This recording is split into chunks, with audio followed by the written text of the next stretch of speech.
এছাৰৰ বিৰুদ্ধে ৰাজ্যজুৰি এআইইউডিএফৰ প্ৰতিবাদ। নগাঁও জিলায়ুক্ত কাৰ্যালয় ঘেৰাও এআইইউডিএফৰ প্ৰতিবাদত অংশগ্ৰহণ বিধায়ক আমিনুল ইছলামৰ। এছাৰৰ বিৰুদ্ধে ধুবুৰীতো এআইইউডিএফৰ উত্তাল প্ৰতিবাদ। সংখ্যালঘু লোকক জাননী দিয়াৰ বিৰুদ্ধে প্ৰতিবাদ এআইইউডিএফৰ। বিধায়ক নজৰুল হক আৰু নিজানুৰ ৰহমানৰ নেতৃত্বত এই প্ৰতিবাদী কাৰ্যসূচী ৰূপায়ণ কৰা হয়। ধুবুৰী জিলায়ুক্তৰ কাৰ্যালয়লৈ উলিওৱা হয় প্ৰতিবাদী সমদল। সংখ্যালঘু লোকক জাননী দিয়াৰ বিৰুদ্ধে প্ৰতিবাদ এআইইউডিএফৰ।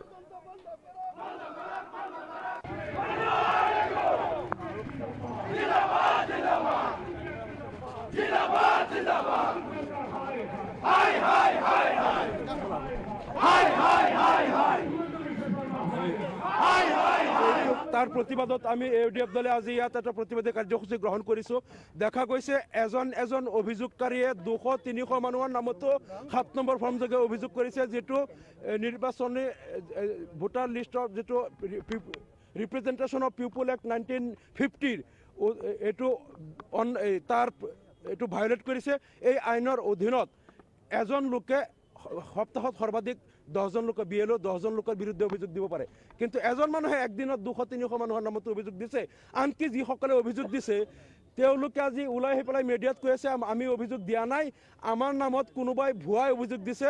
কোনোবা মণ্ডল বিজেপিৰ সভাপতি, কোনোবা বিজেপিৰ জিলা সভাপতিয়ে তেওঁলোকে কোনো মানুহক অন্য আঁচনিৰ কথা কৈ তেওঁলোকক খালী ফৰ্মত চহী লৈ এজন মানুহৰ এপিক নাম্বাৰ ব্যৱহাৰ কৰি তেওঁলোকৰ নামত ভুৱা অভিযোগ দিছে।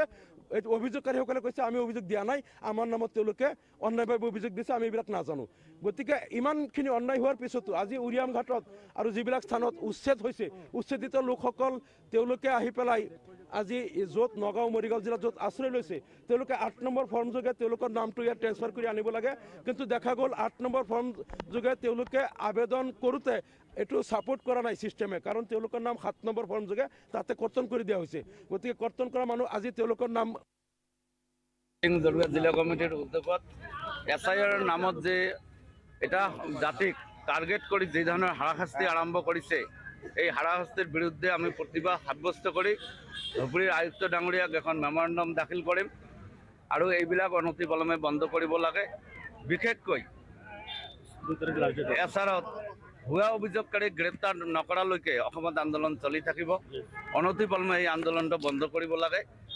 যোৱাকালি আমাৰ অসমৰ মাননীয় মুখ্যমন্ত্ৰী ডাঙৰীয়া সংবিধানৰ নামত শপত খোৱা এজন ব্যক্তি, তেখেতে কৈছে মিয়াৰ ওপৰত হাৰাশাস্তি চলিব আৰু মোৰ ইনষ্ট্ৰাকশ্যনত বিজেপি কৰ্মীসকলে ভুৱা অভিযোগ যিসকল দি আছে